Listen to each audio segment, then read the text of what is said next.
자, 이제 2단원 해수 단원을 한번 나가보도록 합시다. 여기서도 좀 처음 배우는 생소한 내용들이 좀 많이 나오니까 자, 잘 개념을 잡고 가봅시다. 자, 첫 번째 해수를 움직이는 힘. 요 내용은 지구과학에서도 간단하게는 배웠어요. 이렇게 에이크만 수송이라고 해서 바람 방향의 북반구는 수직한 오른쪽 방향으로 해수가 이동을 하고 남반구는 수직한 바람 방향의 왼쪽 방향으로 이동을 한다라고 해서 용승류하고 침강류 우리가 판별을 해줄 때 그 해수의 이동 방향에 대해서 어떻게 이동을 할 건가에 대한 거는 지구과학에서도 배웠는데 그 내용을 이제 좀 더 상세하게 배우게 될 거예요. 그러니까 처음에 나온 게 수압 경도력이라고 하는 겁니다. 수압에 따라서 해수가 경사가 지어서 그 경사에 따라서 이동하려고 하는 힘이 바로 이제 수압 경도력이다라고 하는 건데, 자, 수압. 여러분들 원래 압력이라고 하는 거는 압력 P는 여러분 물리든 화학에서든 다 했는데 압력의 단위는 원래는 뉴턴 퍼 제곱미터라고 하는 단위를 사용을 해요. 그래서 단위 면적당 작용하는 힘의 크기가 바로 압력이에요. 그러면 보통 우리가 수압은 대기압을 뭐라고 했었을 때 1기압? 네, 1하고 했었을 때 이 대기압 1기압이라고 했었을 때 보통 수심 얼마당?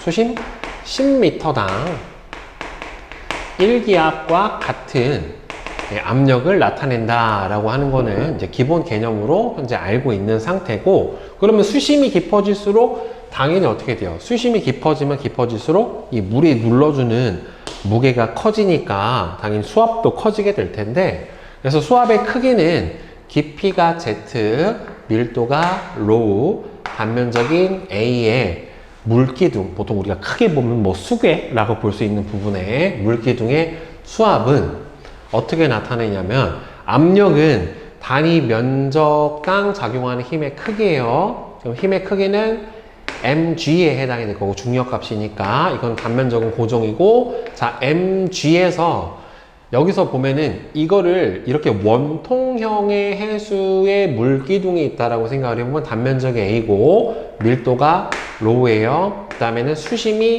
Z라고 나와 있으면 여기서 전체 무게는 여러분들 밀도는 어떻게 구해요?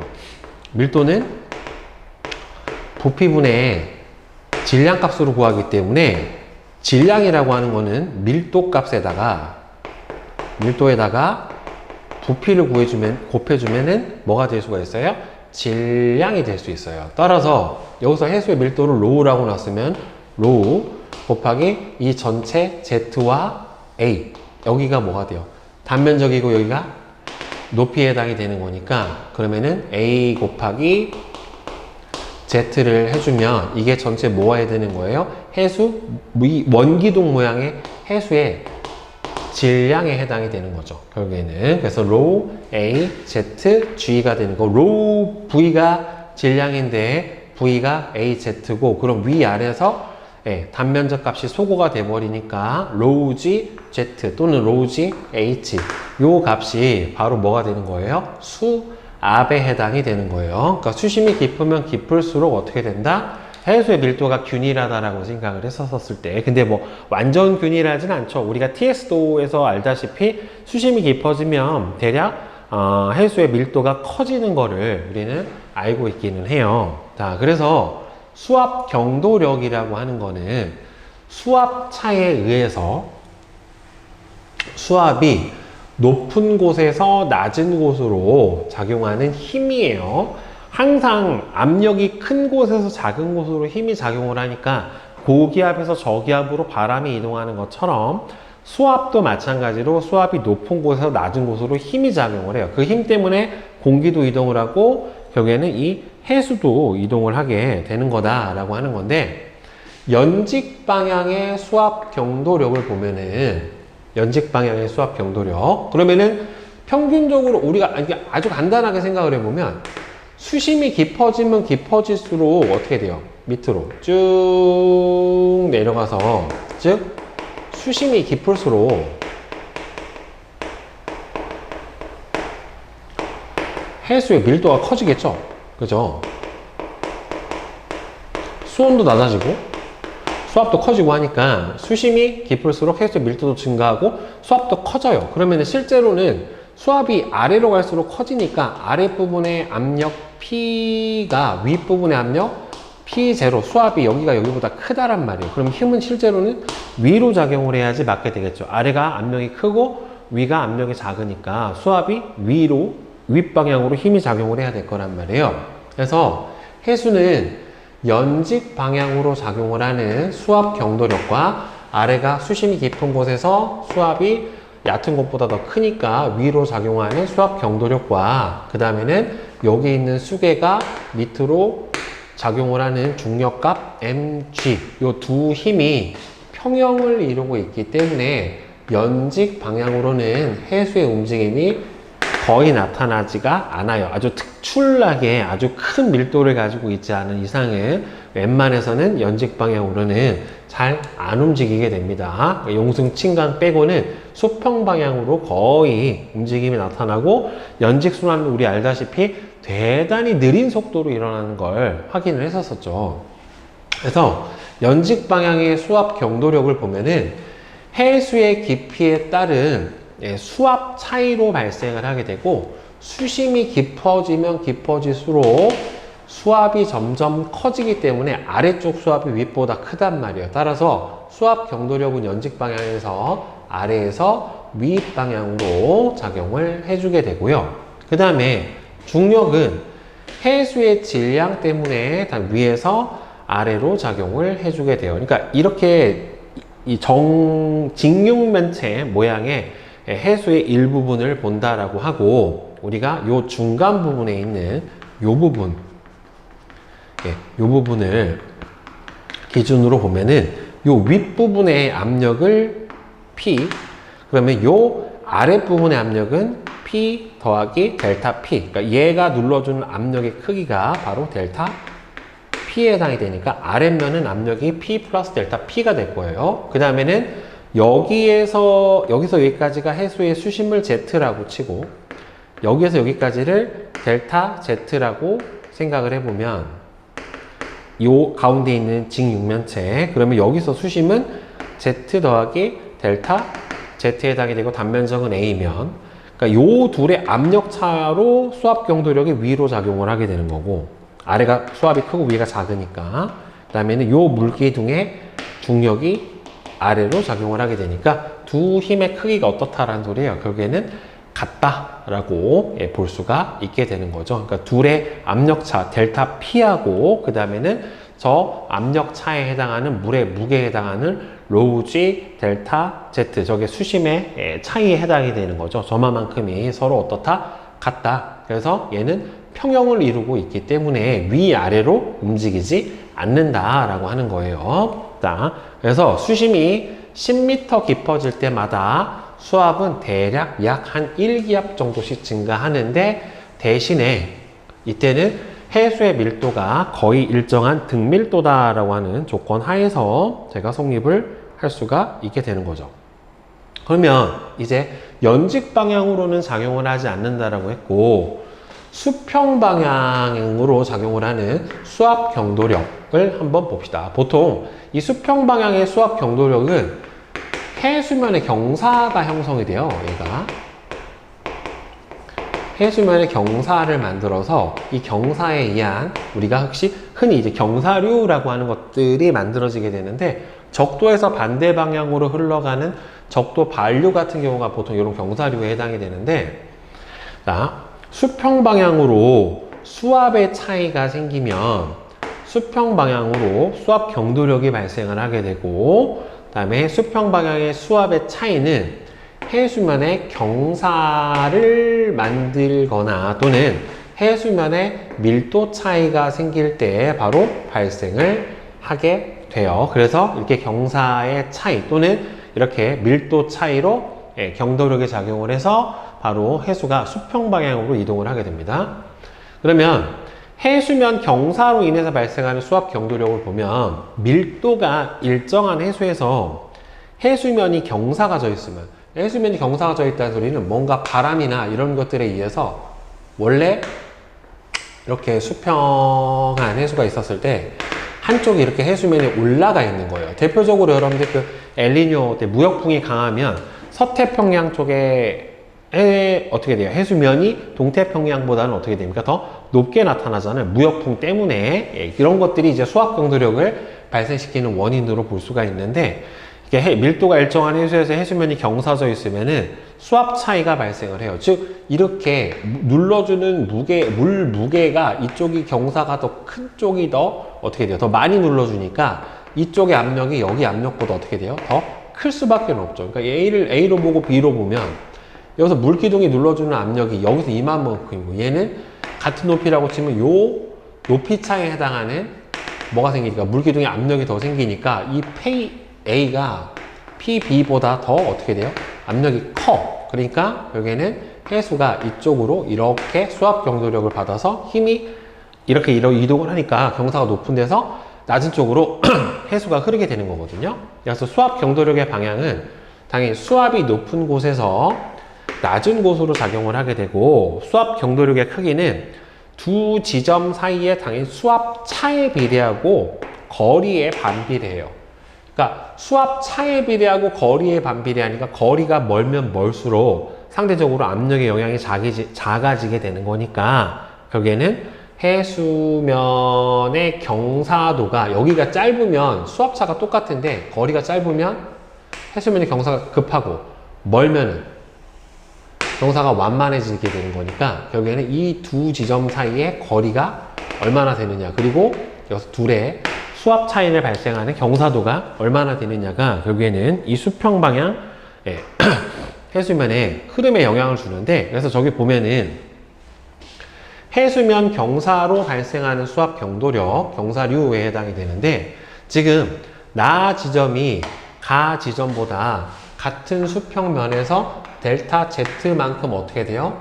물기둥의 높이가 더 높아요. 그러면 수압이 나 지점이 가 지점보다는 어떻게 됩니까? 더 물기둥이 더 깊게 나타나게 되는 거니까 이만큼이 더 높다란 말이에요. 그렇죠? 따라서 이때 수압 차이는 델타 P는 뭐가 나와야 돼요? 델타 로우 G Z가 되겠죠. 그러니까 로우 G 델타 Z죠, 정확하게는. 그지?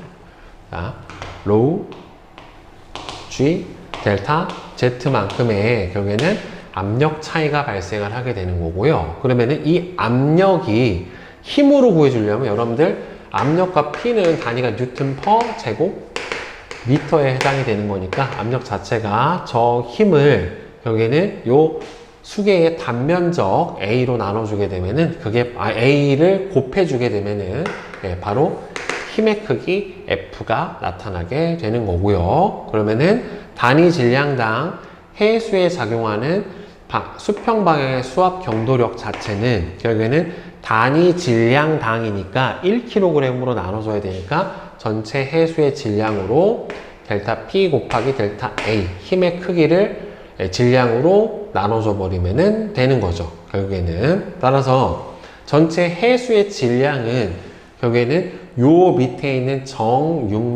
직육면체, 큰 직육면체에 뭐에 해당이 돼요? 전체 해수의 부피에 해당하는 무게니까 로우 어디야? 면적이 A 곱하기 거리가 델타 Z잖아요.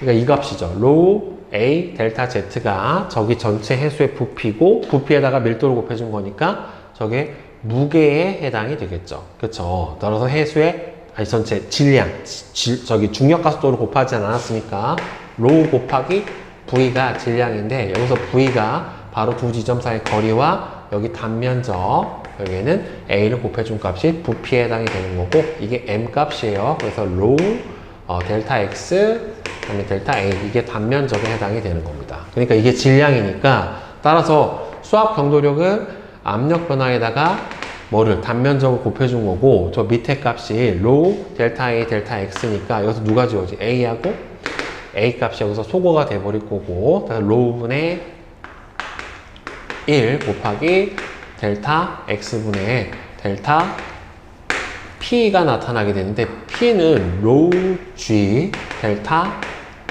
Z에 해당이 되니까 다시 써주면 로우 델타 X분의 로우 G 델타 Z에 해당이 되냐? 얘하고 얘는 소거가 돼버리죠. 그렇죠? 그럼 델타 X분의 델타 Z가 나오는데, 그럼 델타 X분의 델타 Z는 바로 이게 해수면의 경사를 나타내요. 델타 X분의 델타 Z 곱하기 G가 남죠. 따라서 이 수압 경도력은 수평 방향으로 작용하는 수압 경도력은 뭐에다가 바로 해수면의 경사 델타 X분의 델타 Z에다가 중력 가속도를 곱해주면은 얘가 수평 방향으로 작용해주는 수압 경도력에 해당이 됩니다. 그러니까 이 경사가 크면 클수록, 그러니까 여기는 짧고 여기에 높이 차가 많이 나면 많이 날수록 수압 경도력이 더 크게 작용을 한다라고 볼 수가 있겠죠. 자, 그 다음에 두 번째, 해수의 밀도차로 발생을 하는 수압 경도력을 보면은, 자, 밑면에서 수압이 같을 때 어느 특정 수심에서 밀도가 낮은 따뜻한 해수의 수압은 밀도가 높은 찬 해수의 수압보다 더 높아서 수압차가 발생을 하게 되고, 그에 따라서 수압 경도력이 발생을 한다라고 되어 있잖아요. 지금 보면은 수심에 따라서 이게 등수하면 수압이 같은 면을 이어놓은 건데, 여기가 같은 높이에서 등수한 면을 보면은 여기랑 여기랑 수압이 서로 어떻게 되는 거예요?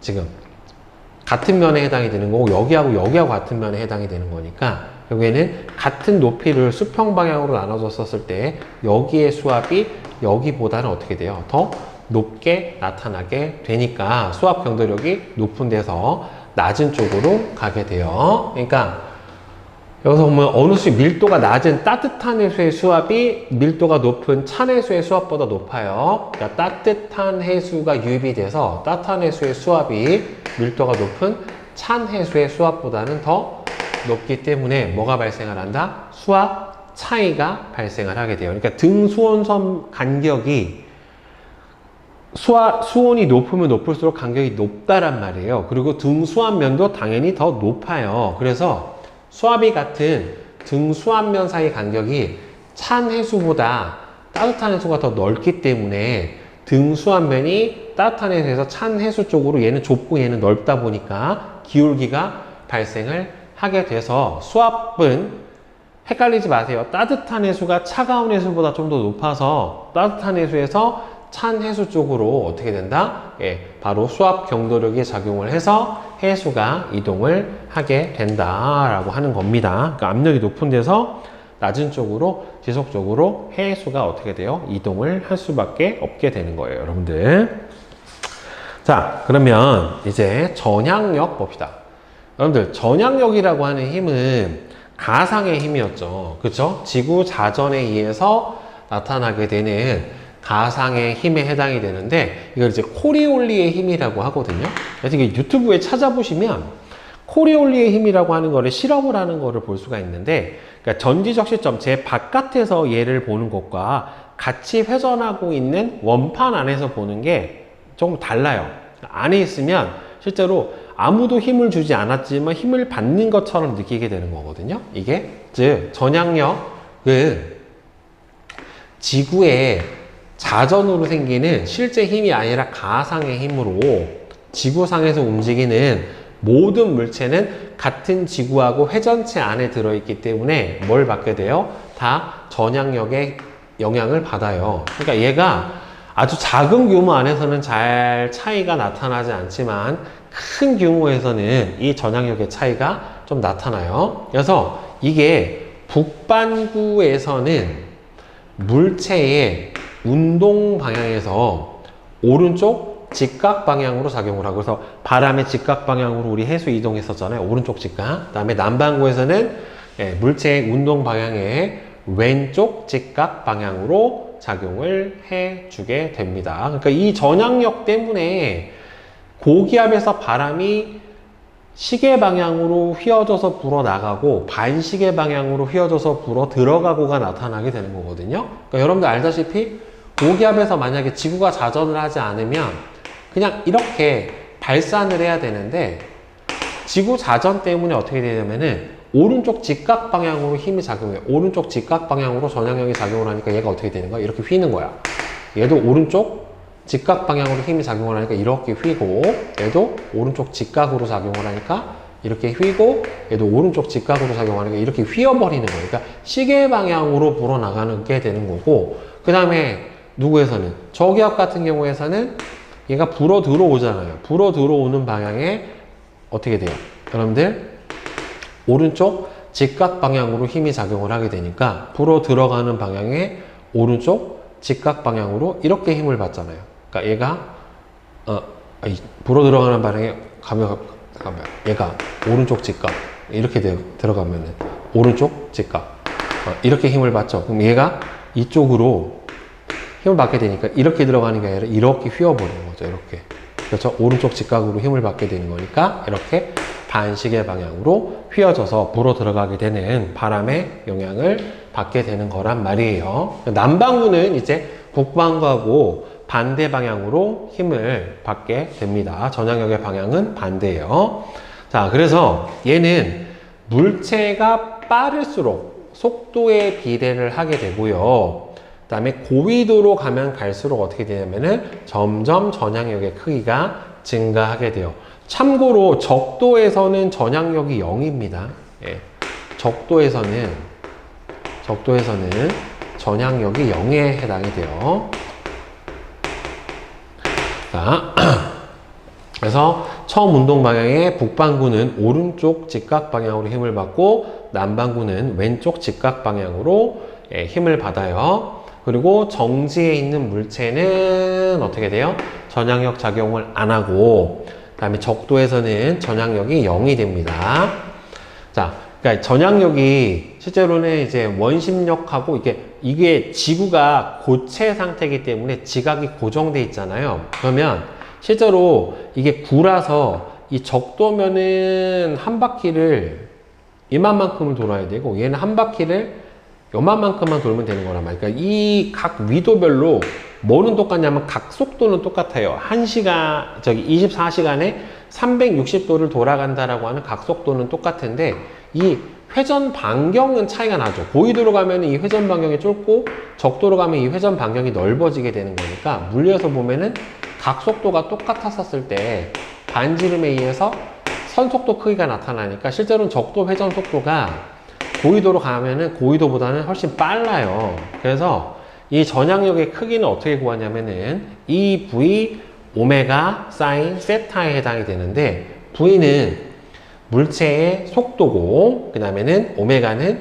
지구의 자전 각속도에 해당이 돼요. 자, 위도별 지구의 자전 각속도예요. 위도별로. 근데 위도별로 각속도는 어차피 다 똑같아요. 얼마? 24시간 동안에 360도 들어가고 1시간에 15도 도는 각속도는 똑같고 그 다음에 사인 세타는 위도별로 작용을 하니까 위도가 크면 클수록 어떻게 될 수밖에 없어?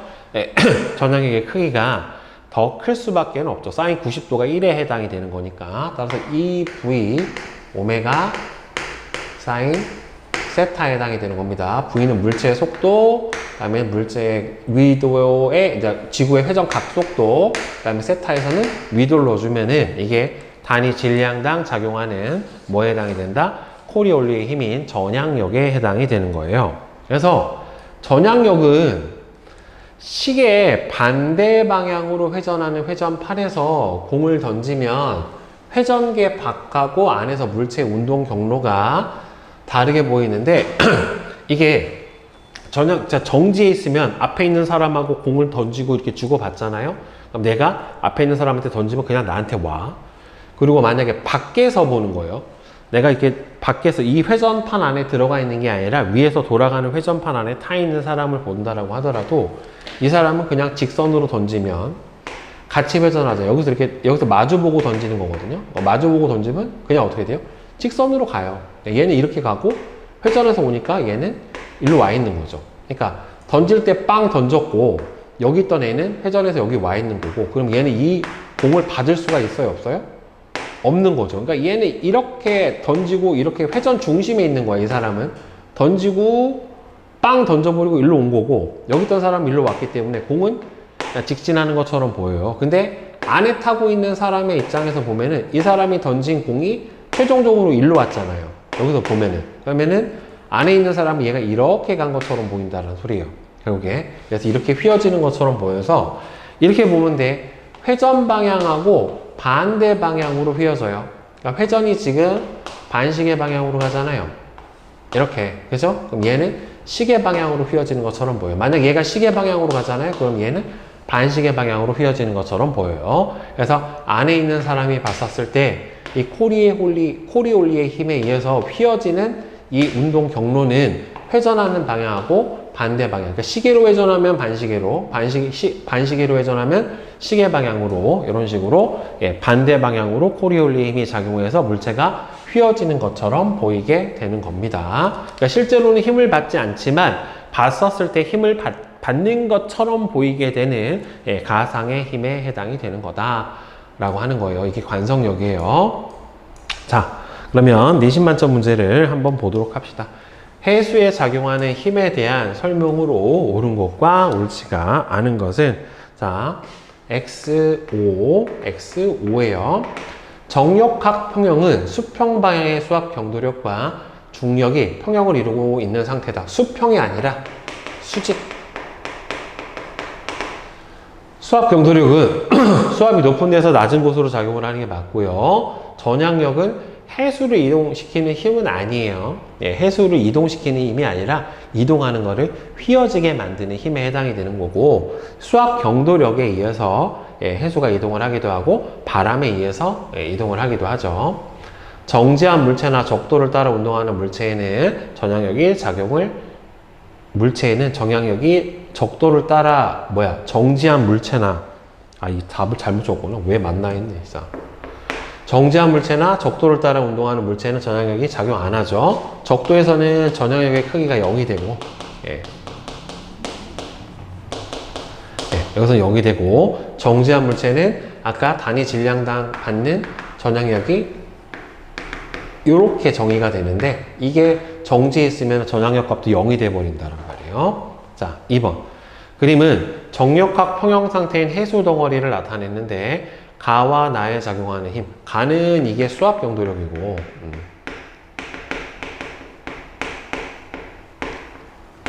자, 그 다음에 나 같은 경우에는 얘가 중력에 해당이 되는 거죠. 여기에는. 자, 그 다음에 해수의 정역학 평형을 만족하는 식을 쓰세요 라고 하면은 결국에는 두 개가 어떻게 되면 되는 겁니까? 같으면 되는 거죠. 수압차가, 그러니까 로우 G 델타 Z가 뭐랑 같으면 되는 거예요? M G. 중력값하고 서로 같아 버리면은 되는 거다라고 하는 거죠. 그렇죠? 그러니까 이게 로우 G 델타 H, 그러니까 여기서 수압차가 델타 P에 해당이 되는 거지. 그러니까 이게 식을 어떻게 정리해 줘야 되냐, 얘를. 그러면은 이거로 써주면 되겠네. 결국에는 수압차 델타 P가 뭐하고 똑같은 거예요? 저 위로 작용해주는 수압 경도력하고 같은 거네, 결국에는. 그러니까 델타 P가 뭐랑 같다라고 보면 되는 거예요? 로우분의 1 델타 Z분의 델타 P. 이거랑 같다라고 봐주면 되는 거죠, 결국에는. 자, 그 다음에 3번.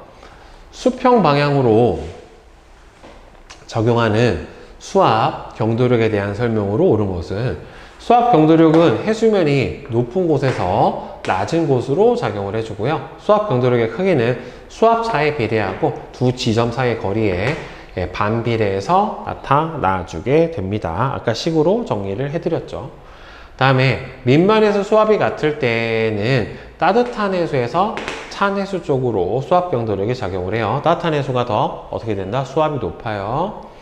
자, 지구의 자전 때문에 나타나게 되는 가상의 힘에 해당이 되는 거고, 그 다음에 북반구에서는 물체의 운동 방향의 오른쪽 직각 방향으로 작용을 하고요. 전향의 크기는 물체의 속도가 빠를수록 큽니다. 전위의 크기는 고緯도로 갈수록 커져요. 그죠? 여기 요거 세타 값이 위도기 때문에 고緯도로 가면 갈수록 더 커진다 라고 하는 거예요. 자, 이제 대표자료 분석 문제를 한번 같이 풀어보도록 합시다. 자, 보자.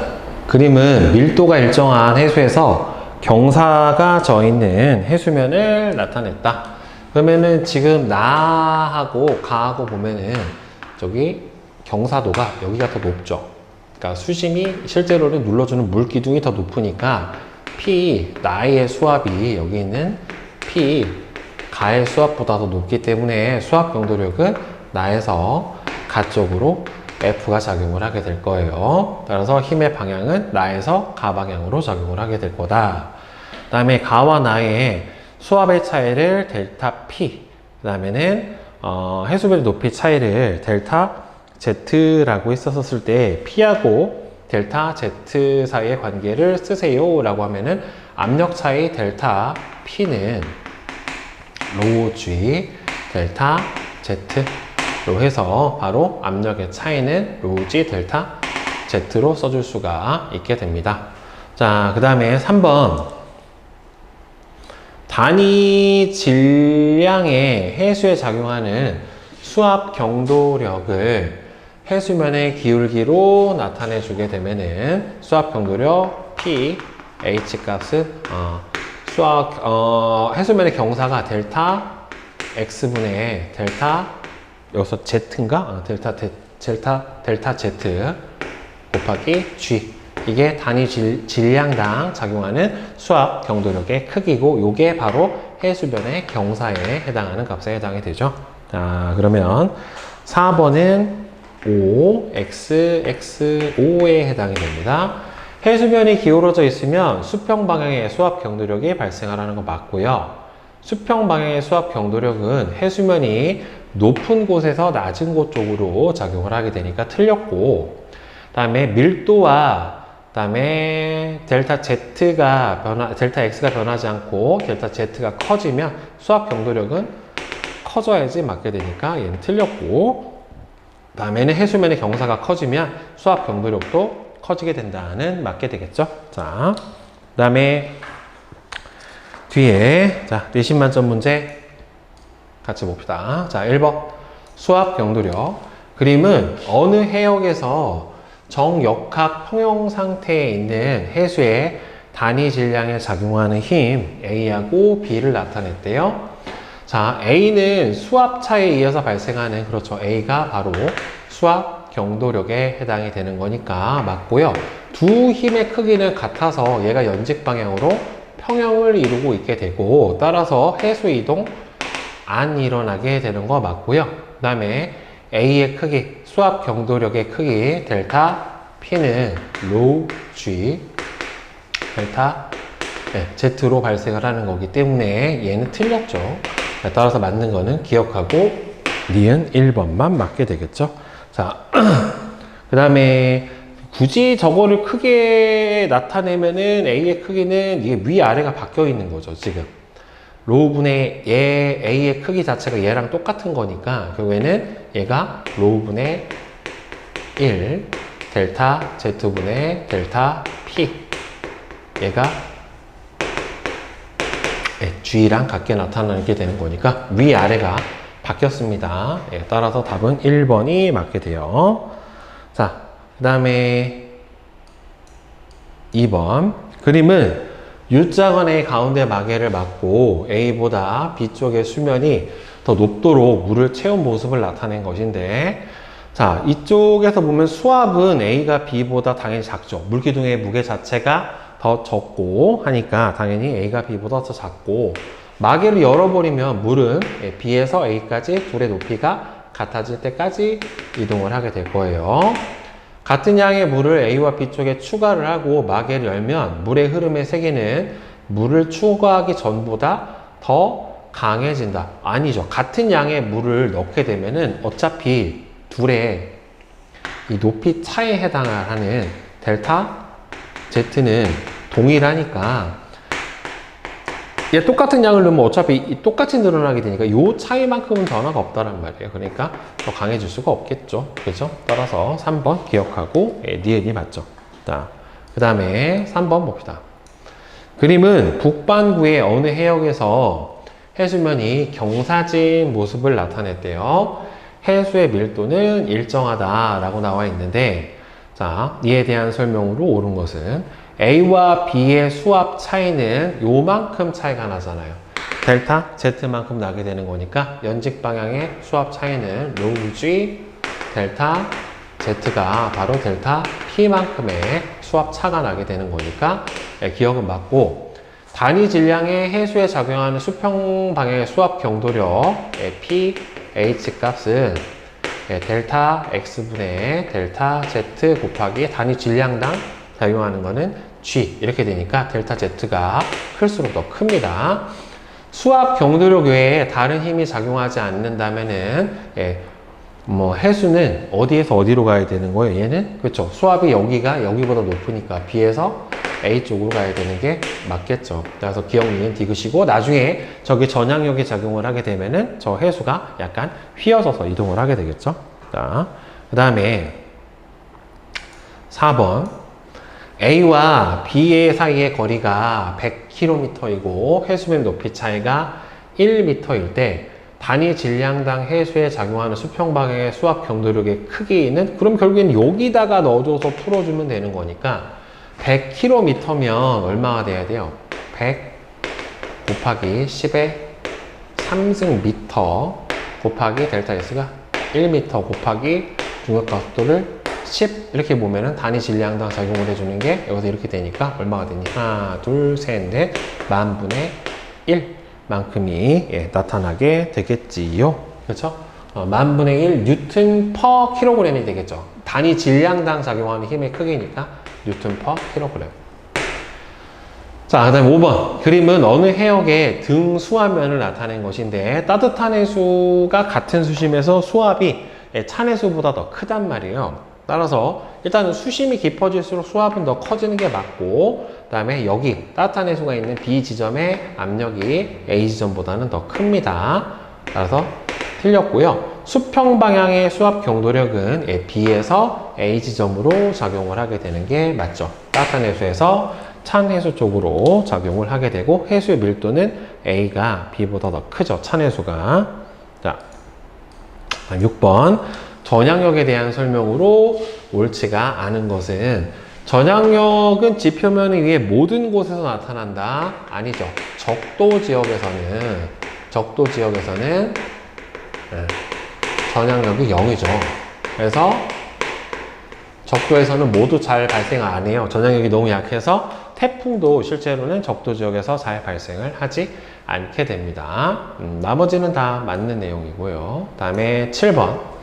그린 가하고 나는 전향력의 원리를 알아보기 위해 서로 다른 속도와 방향으로 회전을 하고 있는데, 선생님이 아까 코리올리의 힘은 회전 방향의 반대로 작용을, 얘는 반시계로 작용을 하니 반시계 방향으로 회전을 했으니까 이 회전판은 이렇게 시계 방향으로 돌아갈 거고, 얘는 시계 방향으로 작용을 했으니까 얘는 반시계 방향으로 이렇게 회전을 할 텐데, 얘가 더 큰 힘을 받았으니까 회전 속도는 나가 더 빨라야 되겠죠. 그죠?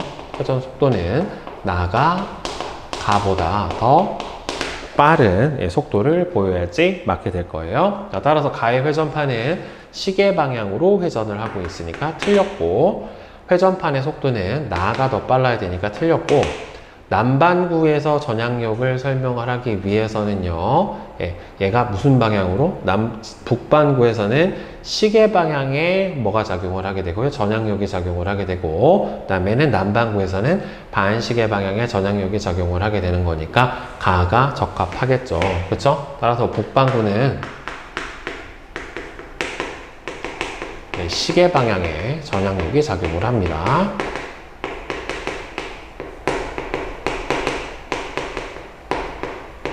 네. 자, 다음 8번. 그림은 북반구의 중위도상의 한 지점 P에서 A, B, C, D의 방향으로 포탄을 발사한 모습을 나타난 것이다 라고 되어 있는데, 자, P 지점에서 P 지점에서 위치한 관측자가 보았을 때 포탄의 운동 방향이 오른쪽으로 휘어지는 경우를 모두 골라 쓰고 포탄의 운동 방향이 위와 같이 휘어지는 까닭은, 그러면 포탄의 운동 방향이, 이게 전향력은 항상 운동 방향의 오른쪽 직각 방향으로 힘이 작용을 하니까 A도 어떻게 돼요? 이렇게 휠 거고, D도 이렇게 휠 거고, B도 이렇게 휠 거고, C도 이렇게 휠 거예요. 따라서 어느 방향으로, 모든 방향에서 다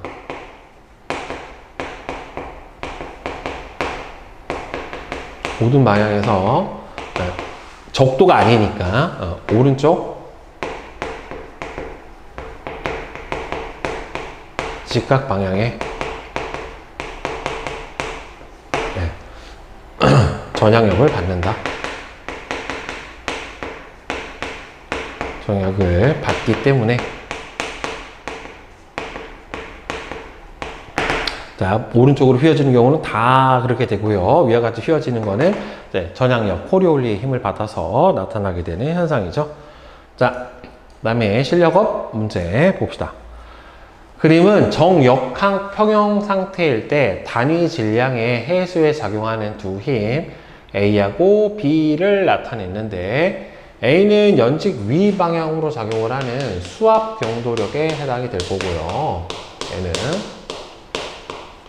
B는 연직 아래로 작용하는 중력에 해당이 될 거예요. 따라서 A와 B는 평형을 이루고 있는 정역학 평형 상태이기 때문에 합력은 0이고, 그 다음에 수압의 크기는 기역하고 니은하고 비교해보면 당연히 수심이 더 깊은 니은 지점이 더 커야 되겠고, 연직 방향의 수압 경도력의 크기는 기역 지점과 니은 지점이 서로 같다. 연직 방향의 수압 경도력의 크기는 그렇죠. 수압 경도력의 크기는 어느 지점이나 다 어떻게 돼요? 그러니까 수압 경도력의 크기는 기역 지점이나 니은 지점이나 해수의 밀도가 일정하다라고 했기 때문에, 여기도 평형 상태고 여기도 평형 상태이기 때문에 여기에서가 평형이잖아요. 그럼 여기서도 마찬가지로 다 평형에 해당이 된다란 말이죠. 어차피 얘가 멈춰져 있는 상태이기 때문에. 따라서 단위 질량당이라고 했잖아요. 여기서 단위 질량당이니까 1kg당 작용하는 수압 경도력의 크기는 동일한 밀도, 동일한 수심 차이가 나타나게 되면은 같게 나타나야 되는 게 맞는 거죠. 그냥 전체 수압 경도력은 수압 경도력을 물어본 게 아니라 단위 질량당이라고 물어봤기 때문에, 따라서 3번이 되겠죠. 자, 그 다음에 2번.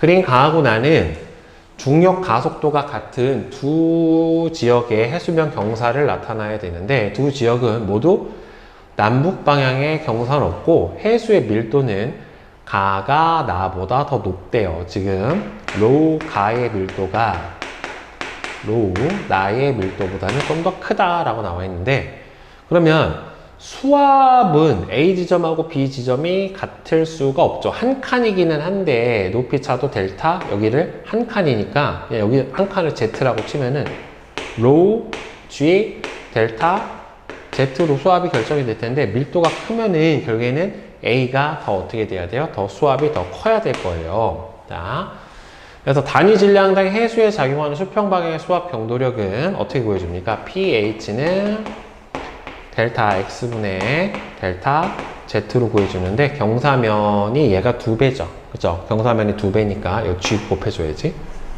가가 나의 2배가 되는 거 맞고요. 밀도에 상관없어요. 두 지역에서 수평 방향의 수압 경도력은 모두, 그쵸? 높은 데서 낮은 곳으로 작용을 하니까 다 동에서 서쪽으로 작용을 해야 되지 맞는 거죠. 그래서 니은하고 디귿이 맞으니까 바로 4번이 되겠네요.